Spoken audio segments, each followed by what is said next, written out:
श्रेष्ठ बनाना चाहते हैं, महान बनाना चाहते हैं, तो फोन तब पकड़ाएं जब आपको विश्वास हो जाए कि ये फोन के लायक हो गया। क्योंकि चित्र से ही चरित्र बनता है। आपने अगर ऊट पटांग दृश्य देखे तो आपका मन भी ऊट पटांग करने लगेगा। तो आज अजामिल ने एक पुरुष को वेश्या में रत देखा तो अजामिल भी वेश्या पर आसक्त हो गया और जो पूजा पाठ था सबको त्याग दिया और वेश्या को अपने साथ लिया, घर लेकर के चला गया, अपने घर में जाकर के रहने लगा। अब तो भजन पूजन बंद है, 24 घंटे पाप कर्म करने लगा, दुराचार करने लगा, अत्याचार करने लगा, पापाचार करने लगा। धीरे धीरे 8 बालक हो गए और पाप का घड़ा भरता जा रहा है। पर एक दिन की बात, कुछ महात्मा वृंदावन जा रहे थे, अचानक अजामिल के गांव में रात्रि हो गई। तो कुछ लोगों से कहा, भैया अगर इस गांव में कोई भक्त रहता हो तो आज रात्रि हम उस भक्त के घर पर विश्राम करना चाहते हैं और सुबह होते ही हम वृंदावन निकल जाएंगे। अब गांव में कुछ लोग होते ही शरारती हैं, तो कुछ लोगों ने कह दिया, भैया महाराज हमारे घर में तो केवल, हमारे गांव में तो केवल एक ही भक्त है। कौन? कहा अजामिल। अब तो संत महात्मा अजामिल को भक्त जान करके अजामिल के घर पर पहुंचे, दरवाजा खटखटाया, वेश्या ने दरवाजा खोला, संत महात्माओं को देखा तो आश्चर्यचकित हो गई।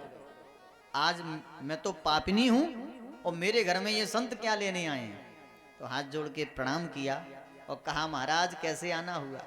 तो संतों ने कहा, देवी आपके गांव के लोगों ने बताया कि आपके पति बड़े धर्मात्मा हैं। वो कहा, देवी हम वृंदावन जा रहे हैं, केवल आज रात आपके घर विश्राम करेंगे, सुबह होते ही निकल जाएंगे। अब वेश्या बुद्धिमान थी, उसने विचार किया आए हुए अतिथि को भगाया नहीं जाता। तो वेश्या ने सूखा सामान दिया और महात्माओं का डेरा दरवाजे पर डाल दिया। वो कहा, प्रेम से बनाओ और प्रेम से पाओ। संतों ने भोजन बनाया, पाया, पर वेश्या जानती है मेरा पति रात के 12 बजे आता है। जगती रही और उधर जैसे ही रात के 12 बजे तलवार खून से लथपथ, और जैसे ही घर के अंदर आने लगा, महात्माओं को दरवाजे पर देखा तो मारने के लिए दौड़ा। पर वेश्या जग रही थी, दौड़ करके गई, क्या कर रहे हो? यानी वेश्या से डरता था। तो वेश्या की बात मान करके सीधा घर के भीतर गया। और महात्माओं ने जब ये दृश्य देखा तो बेचारे महात्माओं की धड़कन तेज, रात भर नींद नहीं आई, भगवान को पुकारते रहे, आज रात कटिया जैसे कटे तैसे। हे ठाकुर जी आज हमारी रक्षा करना। सुबह के 4 बजे अजामिल फिर से जंगल में निकल पड़ा और सुबह हुआ तो महात्माओं ने कहा, देवी अब तुम अपने पति के बारे में बताओ, क्या नाम है, करते क्या हैं? तो आज वेश्या ने पूरी बात महात्माओं को बता दी। महात्मा मन ही मन बड़े दुखी हुए कि आज हमने एक पापी के घर निवास किया, आज हमने एक पापी का अन्न खाया। पर कहते हैं संत जिसका खाते हैं उसका कल्याण करके छोड़ते हैं, ये संतों का स्वभाव है। तो महात्माओं ने कहा, देवी एक काम करना, अभी तुम गर्भवती हो और जब तुम्हारे घर में बेटा हो तो उसका नाम नारायण रख देना। महात्मा इतना कह करके चले गए।